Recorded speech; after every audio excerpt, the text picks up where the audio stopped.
माननीय मुख्यमंत्री देवेंद्र फडणवीसजी यांनी आमच्या विभागाला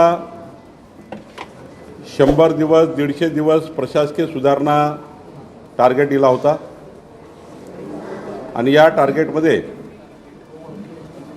मागच्या 2006ला जो आकृतीबंध मंजूर होता महसूल विभागाचा 20 वर्ष महसुली कर्मचारी अधिकारी आकृतीबंध होत नाही म्हणून अनेक आंदोलनं करत होते।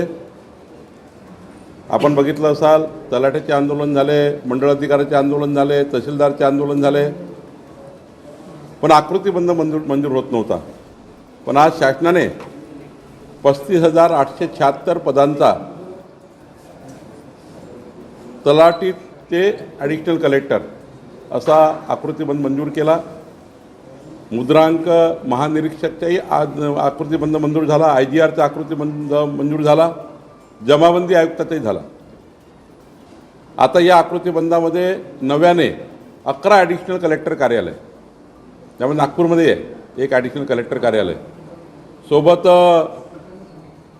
8 ADO कार्यालय, 8 नवीन ADO कार्यालय, 69 अप्पर तहसीलदार कार्यालय व 2 तहसीलदार कार्यालय नव्याने शासनाने मंजूर केले।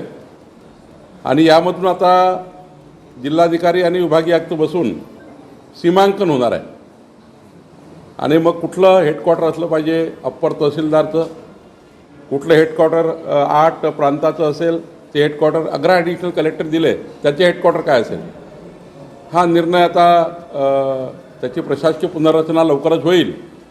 पण मला या गोष्टीचा अभिमान आहे की देवेंद्र फडणवीसचं सरकार गतिमान सरकार, पारदर्शी सरकार आणि लोकाभिमुख सरकार म्हणून जे जनतेला प्रशासकीय कामाकरता हेलपाट्या मारावं लागतं आणि एकंदरीत विकसित भारत 2047चा संकल्प आपण करताना प्रशासकीय सुधारणा हा अत्यंत महत्त्वाचा भाग हा प्रशासनाचा असतो, शासनाचा असतो।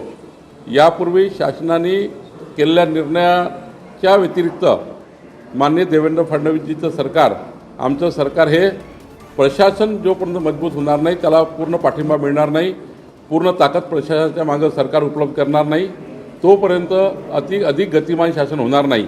आणि म्हणून हा एक ऐतिहासिक आकृतीबंध 20 वर्षानंतरची महसूल कर्मचाऱ्यांची लढाई आता ही संपलेली आहे आणि एक मोठा त्या ठिकाणी हातभार महसूल विभागाला लागलेला आहे।